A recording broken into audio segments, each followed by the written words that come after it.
الحمد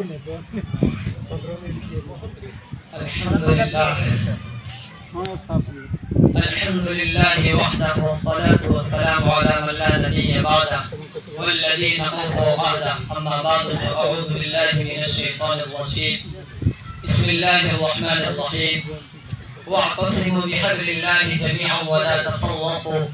وعن عائشة الصديقة رضي الله عنها قالت قال رسول الله صلى الله عليه وسلم أحب الأعمال أدومها وإن قل. رواه الإمام الهمام البخاري في صحيحه. صدق الله العلي العظيم وبلغنا رسوله النبي الأمي الكريم ونحن على ذلك من الشاهدين والشاكرين والحمد لله رب العالمين.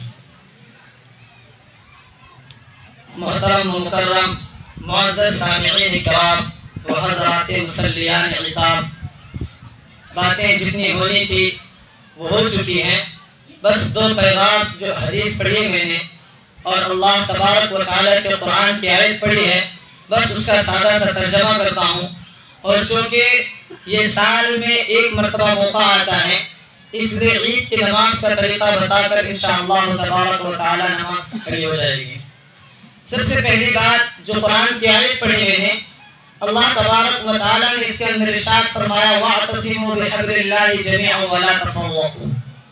تم اللہ کی رسی کو، یعنی اللہ کے دین کو، اللہ کے احکام کو، اللہ کے پیغامات اور اس کے میسیجز کو مضبوطی کے ساتھ مل کر پکڑو اور آپس میں تفرقہ بازی نہ کرو. آگے اللہ تبارک و تعالیٰ نے ساتھ میں یوں بھی کہا، آگے یاد کرو وَاذْكُرُوا نِعْمَةَ اللَّهِ عَلَيْكُمْ إِذْ كُنْتُمْ أَعْدَاءً فَأَلَّفَ بَيْنَ قُلُوبِكُمْ.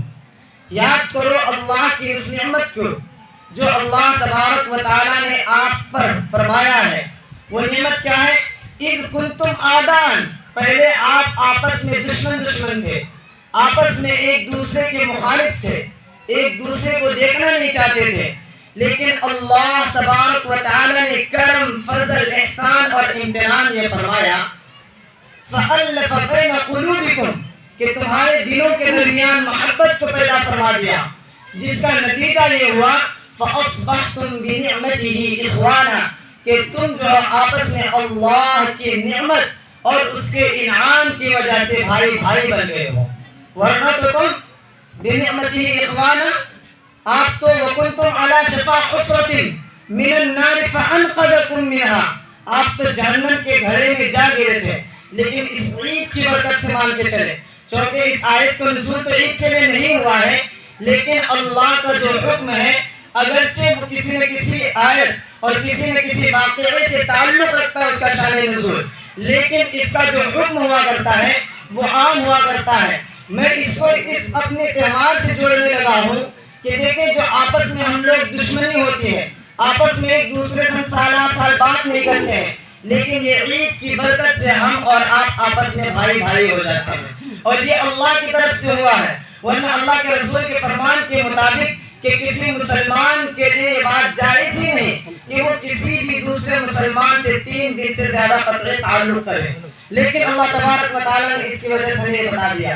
اور اخیر میں صرف ایک بات، میں نے جو حدیث پڑھی ہے احب الاعمال ادومها وان قل، امی عائشہ صدیقہ رضی اللہ تعالیٰ عنہ فرماتی ہیں کہ حضور اکرم صلی اللہ علیہ وسلم نے فرمایا اللہ کو سب سے محبوب اور پسندیدہ جو عمل ہے وہ اللہ کو وہ عمل ہے جس پر مداومت، ہمیشگی و تکرار اور استمرار پایا اگرچہ وہ تھوڑا ہو.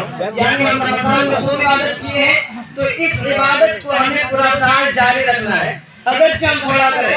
نہیں تو ہم نے رمضان میں تو کر لیا پھر اب چھوڑ دیں تو پھر یہ عمل اللہ تبارک و تعالیٰ کو پسند نہیں. اللہ تبارک و تعالیٰ اس آیت میں جو حکم دیے ہیں اس پر بھی عمل کرنے کی توفیق عطا فرمائے، اور اللہ کے نبی صلی اللہ علیہ وسلم نے جو حدیث میں دیا ہے اس پر عمل کرنے کی توفیق عطا فرمائے.